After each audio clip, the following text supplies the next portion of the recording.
Hello everybody, this is Toys R Us, and for this quick collection showcase video we're going to be looking at the Generation 1 Decepticon leaders, the toys of these. So what we're going to do with this video, we're going to very quickly just introduce them all and when they were leaders, and then in a second I'll pick the camera up and we can zoom in and have a better look at these. We're going to start off on the bottom shelf.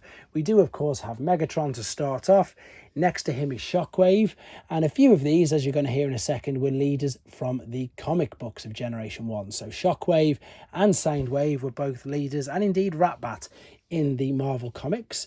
Starscream was of course a leader for all of a few minutes in the 86 movie before he was completely usurped and of course destroyed by the next one, Galvatron.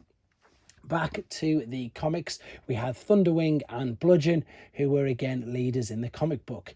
Scorponok was also a leader on the top shelf, but of course he was leader in season 4 of the Decepticons and Headmasters. We've then got both, we've got Overlord, and indeed we've then got Black Zarek. They were of course leaders in the Super God Master Force continuity of Japanese figures. And we've then got Desarus from Victory. Now, although the figure to the far right hand side is Super Megatron from the Battle Stars and the Return of Convoy, he didn't get a Generation 1 figure. This is a Generation Selects version of him. So let's pick the camera up and have a more detailed look at him. Okay, so starting along here, and just a quick reminder, there's actually individual video reviews of all of these on the channel. So there is G1 Megatron, the standard one with the inside red legs. The reason why I'm going to show you that is because in a second I've got the Japanese variant as well.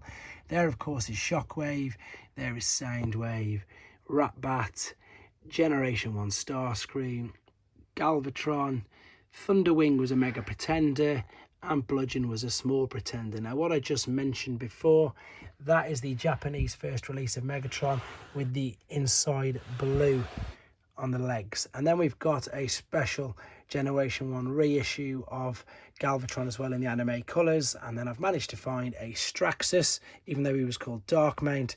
Straxus was, of course, a leader in the comics as well, but didn't have a figure released until that. Moving up, that is the Generation Selects Super Megatron right there.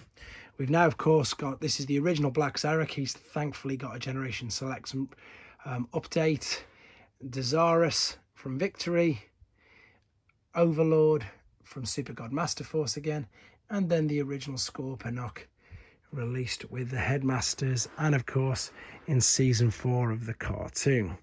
There we go, guys. Quick Decepticon showcase video. Hope you enjoyed it. Take care.